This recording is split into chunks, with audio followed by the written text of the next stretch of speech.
আসসালামু আলাইকুম, স্বাগত জানাচ্ছি আরটিভির দুপুরের সংবাদে। আপনাদের সঙ্গে থাকছি আমি রিদওয়ানা বিনতে জলিল। আসিয়া ইস্যুতে আবারও উত্তাল শাহবাগ চত্বর।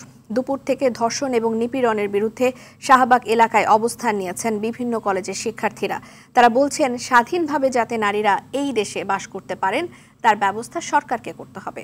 এর আগে সারা দেশে আইন শৃঙ্খলা অবনতি রোধ, নারীর প্রতি অবমাননা বন্ধ এবং ধর্ষকদের বিচারের দাবিতে মানববন্ধন কর্মসূচি পালন করেছেন ঢাকা বিশ্ববিদ্যালয়ের সাদা দল।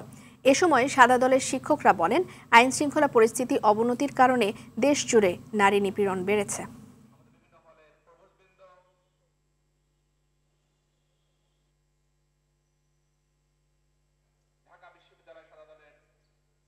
জানতেছি যে ধর্ষক আমাদের ক্ষতি করতেছে, কিন্তু আমরা এর বিচার পাচ্ছি না। আইনের চোখে তারা গ্রেফতার হলেও তাদের কোনো বিচার করা এখনো সম্পূর্ণ না। আমরা সেই বিচার নিয়ে এখানে দাবি করতেছি। বাইরে সেফ নাই, বাসার ভিতর সেফ নাই, আমরা এখানে আসবো না, তার কই যাবো? এটা কেমন স্বাধীনতা? কোন রকমের হেনস্থা করানোর তীব্র বিরোধী এবং এই ধরনের কার্যক্রম যারা পরিচালনা করবে তাদের আমরা শাস্তি দাবি করছি।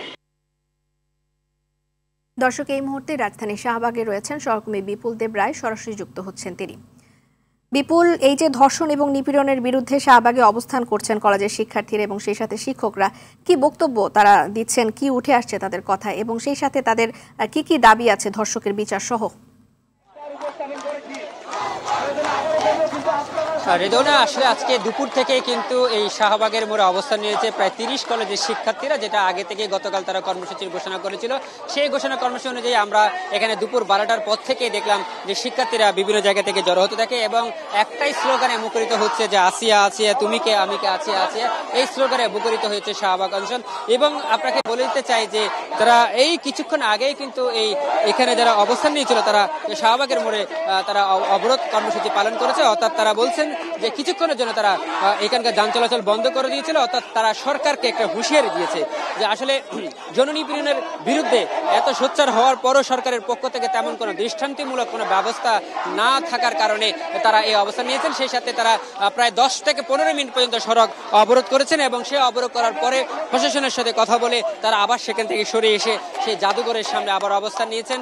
আপনারা শুনতে পাচ্ছেন যে তারা উই ওয়ান্ট জাস্টিস বলে তারা বিচারের যে দাবিটি সেটা তারা জানাচ্ছেন। এবং সেই সাথে আপনাকে জানিয়ে দিতে চাই যে এর আগেও কিন্তু শুধু শাহবাগ এলাকা নয়, ঢাকা বিশ্ববিদ্যালয়ের রাজু ভাস্কর্যের সামনেও কিন্তু অবস্থান নিয়েছিল শিক্ষার্থীরা। ঢাকা বিশ্ববিদ্যালয়ের যে শিক্ষার্থী রয়েছেন তারা কিন্তু অবস্থান নিয়েছিলেন এবং সেই সাথে আমরা দেখেছি অপরাজয় বাংলার সামনে আজকে সাদা দলের পক্ষ থেকে অর্থাৎ ঢাকা বিশ্ববিদ্যালয়ের যে শিক্ষকরা রয়েছেন তারাও কিন্তু অবস্থান নিয়েছিলেন এবং তারা একটাই কথা বলেছেন যে আসলে এই যৌন নিপীড়ন এবং নারী দর্শনকারীদের বিরুদ্ধে ব্যবস্থা নিতে সরকার ব্যর্থ হয়েছেন এবং সেই সাথে স্বরাষ্ট্র উপদেষ্টার যে পদত্যাগের যে দাবিটি তারা জানিয়ে আসছিলেন সেটার প্রেক্ষিতে কিন্তু সরকারের পক্ষ থেকে কোনো ব্যবস্থা নিয়ে আসছে না, কার্যকরী কোনো ব্যবস্থা নেই। সেই থেকে শিক্ষকরাও দাবি করেন যে এই অবস্থান থেকে পরিবর্তন করতে হবে এবং সরকারের যে অবস্থান থেকে সরে এসে এই আইনকে আরো যুগোপযোগী করার মধ্যে দিয়ে নিপীড়নকারীদের বিরুদ্ধে ব্যবস্থা নিতে হবে। তো রেদওয়ানা, এই ছিল আমার কাছে সর্বশেষ তথ্য শাহবাগের মধ্যে থেকে।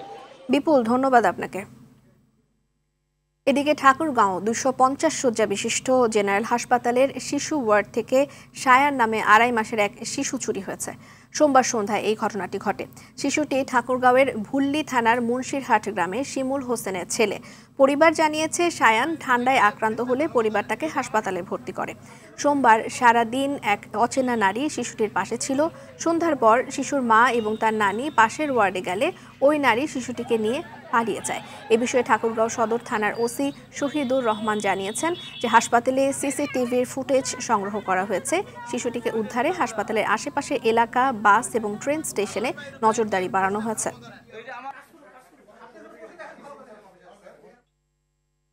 দেশে যুদ্ধ পরিস্থিতি চলছে, ঐক্যবদ্ধ হয়ে প্রতিরোধ গড়তে হবে বলে মন্তব্য করেন তথ্য উপদেষ্টা মাহফুজ আলম। সামাজিক যোগাযোগ মাধ্যমে নিজের ভেরিফাইড ফেসবুক পোস্টে তিনি গণ অভ্যুত্থানের পরাজিত একটি শক্তিশালী দেশি বিদেশি জোটের বিরুদ্ধে সরকার লড়ছে বলেও উল্লেখ করেন। স্বার্থান্বেষী মহল ঐক্য নস্যাতে উঠে পড়ে লেগেছে এমন অভিযোগ করে তিনি সেনাবাহিনী, রাজনৈতিক দল এবং অভ্যুত্থানের বিভিন্ন শক্তিকে মুখোমুখি না করার আহ্বান জানান। এই সরকারের আমলে দেশকে গড়ে তোলার সুযোগ এবং সক্ষমতা তৈরি হয়েছে বলেই ভিন দেশ থেকে দ্রুততার সাথে সরকার পরিবর্তনের প্রেসক্রিপশন আসছে বলেও তিনি তার স্ট্যাটাসে অভিযোগ করেন। নির্বাচন যথাসময়ে হবে এমন তথ্য জানিয়ে তিনি বলেন, রাষ্ট্র সংস্কারে দৃশ্যমান অগ্রগতির পাশাপাশি খুনি, ধর্ষক এবং লুটেরাদের বিচার হবে।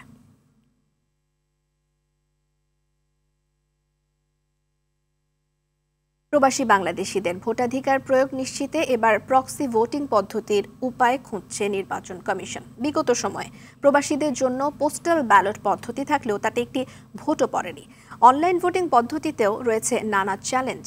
তাই আগামী নির্বাচনে প্রক্সি ভোটিং পদ্ধতি কার্যকর করা যায় কিনা সে বিষয়ে বিশেষজ্ঞ মত নিতে সংশ্লিষ্টদের সঙ্গে বসবে নির্বাচন কমিশন।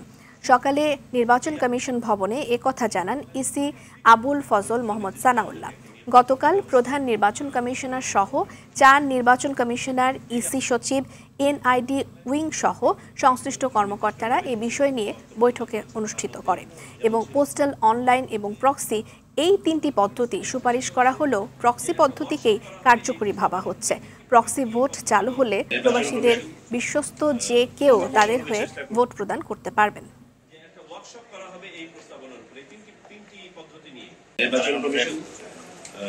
সর্বতভাবে চেষ্টা করছে যে প্রবাসী বাংলাদেশিদেরকে ভোটের আওতায় নিয়ে আসতে, যারা আজ পর্যন্ত সেরকম কার্যকরীভাবে ভোটের আওতায় আসেননি। সম্প্রতি ম্যাটস ডিএমএফ ইস্যুতে স্বাস্থ্য মন্ত্রণালয়ের সিদ্ধান্তের প্রতিবাদ সহ 5 দফা দাবিতে কর্মবিরতি পালন করছে দেশের বিভিন্ন মেডিকেল কলেজের ইন্টার্ন চিকিৎসকরা। খুলনায় কর্মবিরতি এবং বিক্ষোভ পালন করছেন খুলনা মেডিকেল কলেজ হাসপাতালের মিড লেভেল ও ইন্টার্ন চিকিৎসকরা। সকালে কর্মস্থলে না গিয়ে চিকিৎসকরা হাসপাতালের আউটডোর এবং ইনডোরের সকল কাজ বন্ধ রেখে মূল ফটকের সামনে অবস্থান নেন। ইন্টার্ন ডক্টরস অ্যাসোসিয়েশনের ডাকে চিকিৎসকরা এই কর্মসূচি পালন করছেন। তবে এই কর্মসূচি চলাকালে হাসপাতালে রোগীদের জরুরি চিকিৎসা সেবা অব্যাহত রয়েছে।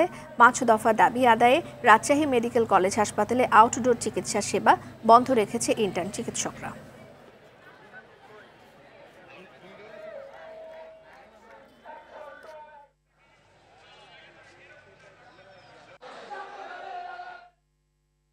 দর্শক, এ বিষয়ে বিস্তারিত জানাতে রাজশাহী থেকে সরাসরি যুক্ত হচ্ছেন সহকর্মী মোস্তাফিজ রকি। ইন্টার্ন চিকিৎসকদের কর্মবিরতি চলছে, তো সেই ক্ষেত্রে সাধারণ যারা চিকিৎসা নিতে আসছেন তাদের কতটা ভোগান্তি হচ্ছে এবং সার্বিক চিত্র আমাদেরকে জানাবেন।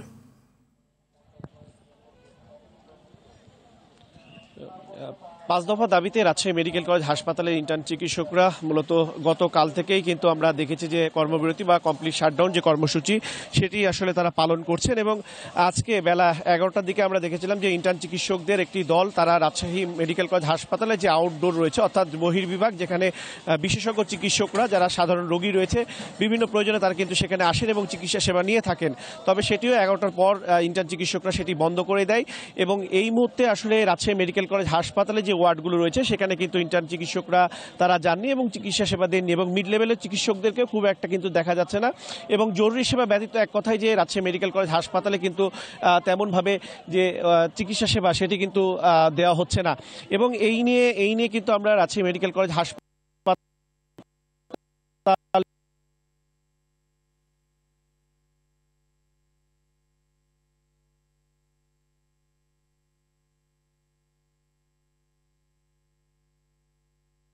মোস্তাফিজ রকি আমাদের ইন্টার্ন চিকিৎসকদের কর্মবিরতির বিষয়ে জানাচ্ছিলেন। মোস্তাফিজ রকিকে ধন্যবাদ। পরের খবরে যাব এবার। 3 ঘন্টা পর গাজীপুরের টঙ্গীতে ঢাকা ময়মনসিংহ মহাসড়ক অবরোধ তুলে নিয়েছে শ্রমিকরা। বকেয়া বেতনের দাবিতে সকাল 8:30টার দিকে টঙ্গীর হোসেন মার্কেট এলাকার বিএসআইএস নামক কারখানার শ্রমিকরা মহাসড়ক অবরোধ করে বিক্ষোভ করে। পরে আইনশৃঙ্খলা বাহিনীর সদস্যরা এসে পরিস্থিতি নিয়ন্ত্রণে আনেন। এতে মহাসড়কে যান চলাচল স্বাভাবিক হয়। এদিকে বিভিন্ন দাবিতে গাজীপুরের কালিয়াকৈর উপজেলার মৌচাকে গ্লোবাস লিমিটেড কারখানার শ্রমিকরা আধা ঘন্টা ঢাকা টাঙ্গাইল মহাসড়ক অবরোধ করে রাখেন। পরে পুলিশ এবং যৌথ বাহিনীর সদস্যরা ঘটনাস্থলে এসে শ্রমিকদের সড়ক থেকে সরিয়ে দেন। এতে যানবাহন চলাচল স্বাভাবিক হয়।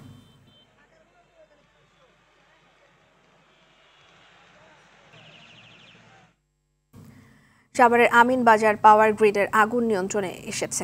আগুন লাগার পর খবর পেয়ে ফায়ার সার্ভিসের 12টি ইউনিট এসে আগুন নিয়ন্ত্রণে আনে। স্থানীয় ফায়ার সার্ভিসের উপপরিচালক সালে উদ্দিন জানিয়েছেন, আগুন নিয়ন্ত্রণে এসেছে। আগুন লাগার কারণ বের করতে 5 সদস্যের একটি তদন্ত কমিটি গঠন করার কথাও তিনি জানান। এ সময় তিনি আরও জানান, একটি ট্রান্সফরমার বিস্ফোরণ হয়ে আগুন লাগে, তবে অন্য ট্রান্সফরমারগুলো সচল আছে। এতে বিদ্যুৎ সরবরাহে কোনো সমস্যা হচ্ছে না। এর আগে মঙ্গলবার সকাল 7:15 দিকে সাভারের আমিন বাজারে বিদ্যুতের পাওয়ার গ্রিডে এই আগুনের ঘটনা ঘটে।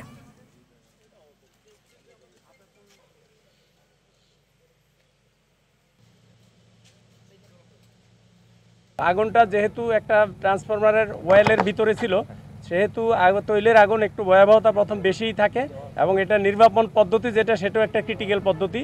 তো সে কারণে আমাদের ইউনিটগুলো একটু বেশি লেগেছে। আগুন এখন আমাদের সম্পূর্ণ নিয়ন্ত্রণে আছে। বিদ্যুৎ সরবরাহের আমরা যারা অথরিটি আছে ওনাদেরকে বলছি তেমন কোনো সমস্যা হচ্ছে না, ওনাদের ব্যাকআপ ট্রান্সফরমার আছে।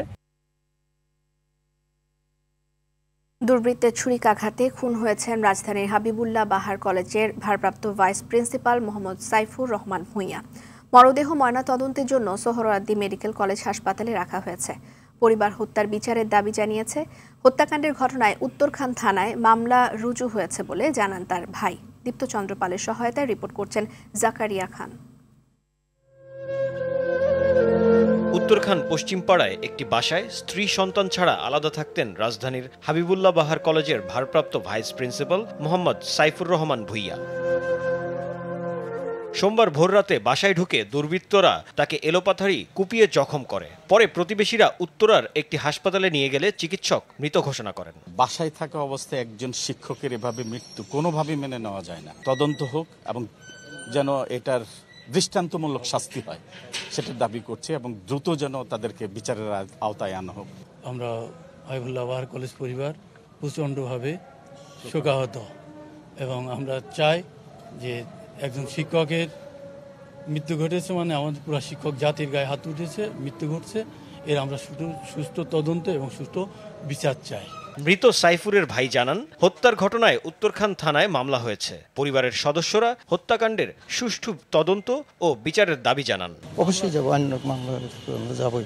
আমার ভাই আপন ভাই মেরে হচ্ছে কুবাইয়া কেবা কারা আমি শুনছি 4:30। 2 সন্তান ও স্ত্রীকে ছেড়ে গত 4 মাস ধরে আলাদা বাসায় থাকতেন তিনি। পুলিশের মাধ্যমে সাইফুরের মৃত্যুর খবর পান স্ত্রী। আমি বিশ্বাসই করি নাই। কলেজ থেকে অনেকগুলো স্যার ম্যাডাম আমাকে বলছিলেন যে এরকম মারা গেছেন। না, কেন মারা যাবেন? কারো সাথে কোনো বিরোধের বিষয়ে জানতেন না পরিবার ও তার সহকর্মীরা। জাকারিয়া খান, RTV। রাজধানীর বনানীতে সড়ক দুর্ঘটনায় নারী পোশাক শ্রমিক নিহতের ঘটনায় জড়িত সন্দেহে ট্রাকটির চালক টিটন ইসলামকে গ্রেফতার করেছে গোয়েন্দা পুলিশ। গতকাল রাতে ঢাকা থেকে তাকে গ্রেফতার করা হয়। দুর্ঘটনার কারণ বিশ্লেষণ বা অন্য কোনো গাফিলতি ছিল কিনা তা খতিয়ে দেখা হচ্ছে বলে জানান ডিএমপির মুখপাত্র তালেবুর রহমান। এ ঘটনায় বনানী থানায় মামলা হয়েছে। পল্লবী থানায় ঢুকে ওসি সহ কয়েকজন শারীরিকভাবে হেনস্থার ঘটনায় 4 জনকে গ্রেফতার করা হয়েছে। লালমাটিয়ার 2 কিশোরীকে ধূমপান নিয়ে হেনস্থা করায় অভিযুক্ত রিন্টুকে 54 ধারায় গ্রেফতার করা হয়েছে। কী কারণে সে এমনটি করেছে তা খতিয়ে দেখা হচ্ছে বলে জানানো হয় ডিএমপি মিডিয়া সেন্টারের আয়োজিত সংবাদ সম্মেলনে। 11 মার্চ মধ্যরাতে তাকে ঢাকার কেরানীগঞ্জ থেকে গ্রেফতার করা হয় এবং সে তার যে ঘটনায় জড়িত থাকার কথা ইতিমধ্যে প্রাথমিকভাবে আমাদের কাছে স্বীকার করেছে। ব্যাংক ও আর্থিক প্রতিষ্ঠানের বাইরে ব্যক্তি পর্যায়ে সুদের লেনদেন এবং দাদন ব্যবসা কেন অবৈধ ঘোষণা করা হবে না জানতে চেয়ে রুল জারি করেছেন হাইকোর্ট। খুলনার শচীন্দ্রনাথ শীলের রিটের প্রেক্ষিতে এই রায় দেন বিচারপতি আশরাফুল কামাল এবং বিচারপতি কাজী ওয়ালিউল ইসলামের দ্বৈত বেঞ্চ। একই সঙ্গে অবৈধ সুদ গ্রহীতাদের বিরুদ্ধে কেন ব্যবস্থা গ্রহণ করা হবে না তাও জানতে চেয়েছে হাইকোর্ট। আগামী 2 মাসের মধ্যে মাইক্রো ক্রেডিট রেগুলেটরি অথরিটি চেয়ারম্যানকে বিষয়টি নিষ্পত্তির আদেশ দেওয়া হয়েছে। ব্যাংক, আর্থিক প্রতিষ্ঠান আইন ও ক্ষুদ্র ঋণ আইনে ব্যক্তি পর্যায়ে সুদি লেনদেন নিষিদ্ধ বলে জানান রিটকারী আইনজীবী অ্যাডভোকেট ফরহাদ উদ্দিন আহমেদ ভূঁইয়া। বিদেশে পাচার হওয়া বিশাল অঙ্কের টাকা ফেরত আনার চেষ্টা করছে সরকার। ফেরত আনার কার্যক্রম চলমান আছে বলে জানান অর্থ উপদেষ্টা ডক্টর সালেহ উদ্দিন আহমেদ। সকালে সচিবালয়ে এসব কথা জানান তিনি। বিভিন্ন দেশের সঙ্গে চুক্তির মাধ্যমে অন্তত কয়েকশো কোটি ডলার ফেরত আনা সম্ভব বলেও জানান অর্থ উপদেষ্টা।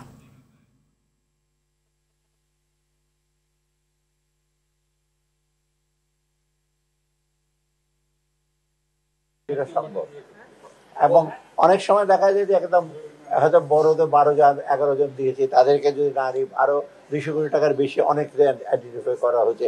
সব মিলে হয়তো আমরা আনতে পারবো।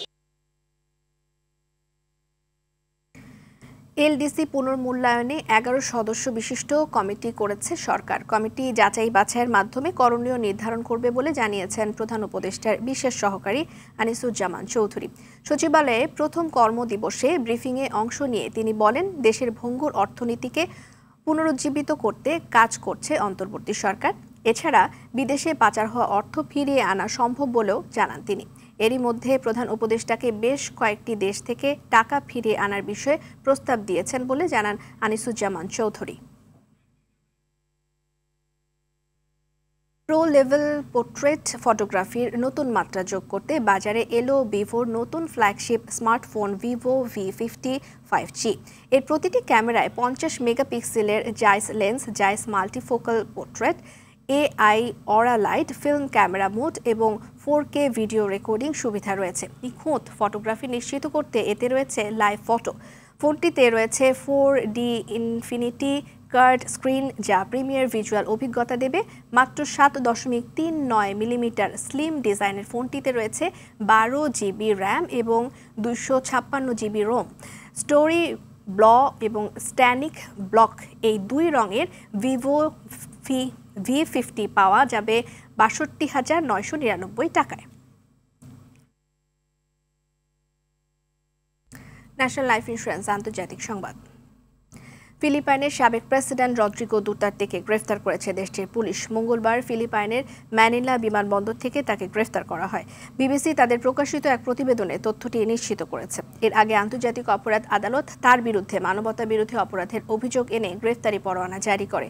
তিনি ফিলিপাইনের প্রেসিডেন্ট থাকাকালীন নৃশংস মাদক বিরোধী অভিযান চালান। 2016 থেকে 2022 সাল পর্যন্ত চলা এই অভিযানে হাজার হাজার মানুষ নিহত হয়েছেন। 79 বছর বয়সী দুতার্তে 2022 সাল পর্যন্ত ফিলিপাইনের প্রেসিডেন্ট ছিলেন। দুপুরের সংবাদ এ পর্যন্তই। জেলার সংবাদ বিকেল 4:45টায় দেখার আমন্ত্রণ রইল। ধন্যবাদ সবাইকে।